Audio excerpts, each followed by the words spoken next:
This morning, after weeks of uncertainty, the stage is now set for a presidential debate showdown between Vice President Harris and former President Trump next month. The former president announcing at a news conference he's agreed to a debate against Harris on September 10th, backing off online threats not to show, and saying he's also up for 2 additional September showdowns. We'd like to do 3 debates. Harris non-committal on additional debates. Well, I'm glad that he's finally agreed to a debate on September 10th. I'm looking forward to it and hope he shows up. Mr. Trump's own news conference packed with personal attacks and falsehoods, like this claim that his January 6th speech in Washington drew a bigger crowd than Martin Luther King Jr.'s I Have a Dream speech. Nobody's spoken to crowds bigger than me.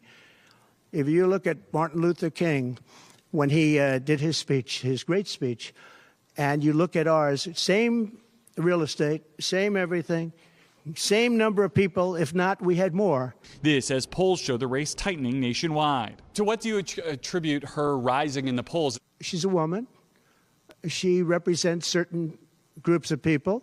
But I will say this. When people find out about her, I think she'll be much less. Harris shrugging off Trump's criticisms. I was too busy talking to voters. I didn't hear them. But she did stop to defend her running mate, Minnesota Governor Tim Walz, from GOP attacks over his military record. Listen, I praise anyone who has presented themselves to serve our country. And I think that we all should. The Trump campaign has seized on past comments like this. We can make sure that those weapons of war that I carried in war is the only place where those weapons are at. Well, I wonder, Tim Walz, when were you ever in war? Walz served in the National Guard for 24 years and was deployed to support the operation in Afghanistan, stationed in Italy. Nothing in Walz's service record indicates he fired a weapon in combat, but the Harris campaign noting he, quote, carried, fired, and trained others to use weapons of war innumerable times. And this morning, we're learning that Vice President Harris and President Biden will be holding their first public event together since Harris replaced the president at the top of the Democratic ticket.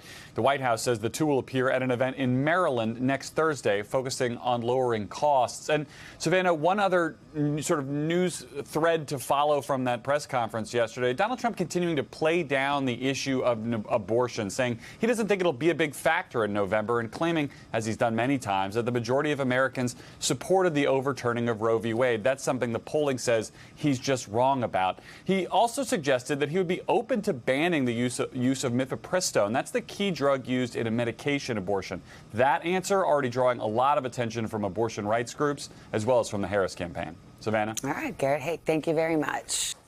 Hey, thanks for watching. Don't miss the Today Show every weekday at 11 a.m. Eastern, 8 Pacific on our streaming channel, Today All Day. To watch, head to today.com/allday or click the link right here.